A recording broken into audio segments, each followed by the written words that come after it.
கள்ளக்குறிச்சி மாவட்டத்தில் விஷ சாராயம் குடித்து 58 பேர் பலியாகி உள்ள நிலையில் இந்த விவகாரம் பெரும் பரபரப்பை ஏற்படுத்தி வருகிறது. இந்த நிலையில் வேல்ராம்பட்டு மாரியம்மன் கோவில் வீதியில் பள்ளிக்கு எதிரே உள்ள மளிகை கடை மற்றும் ஒரு வீட்டில் சாராயம் விற்பனை செய்வதை அப்பகுதியை சார்ந்த ஒருவர் சட்டமன்ற உறுப்பினர் சம்பத்திற்கு தகவல் தெரிவித்தார். இதனை அடுத்து சட்டமன்ற உறுப்பினர் சம்பத் சாலை பணிகளை ஆய்வு செய்வது போல காவல்துறையினரை அழைத்து கொண்டு கள்ளத்தனமாக சாராயம் விற்பனை செய்யும் அந்த மளிகை கடை மற்றும் வீட்டிற்கு சென்று சோதனையிட்டனர். அப்போது அங்கு பதுக்கி வைத்திருந்த சாராய பாட்டில்கள் மற்றும் சாராய பாக்கெட்டுகள் இருந்தன.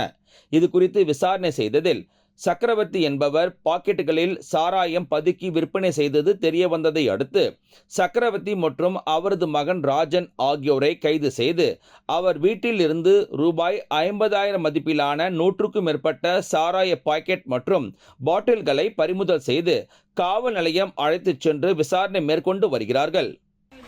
என்ன கேன் கொஞ்சம்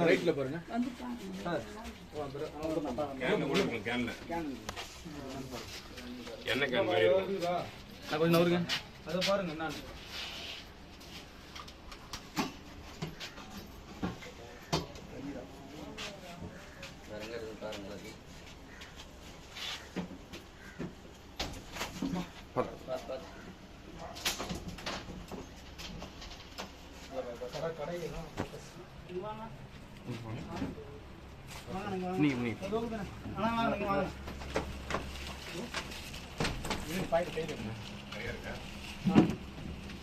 உங்களுக்கு இதே மாதிரி இன்ஃபர்மேட்டிவான கண்டென்ட் வேணும் அப்படின்னா நம்ம நேயம் டிஜிட்டல் யூடியூபை மறக்காம சப்ஸ்கிரைப் பண்ணி லைக் பண்ணி வச்சுக்கோங்க. ஓகே.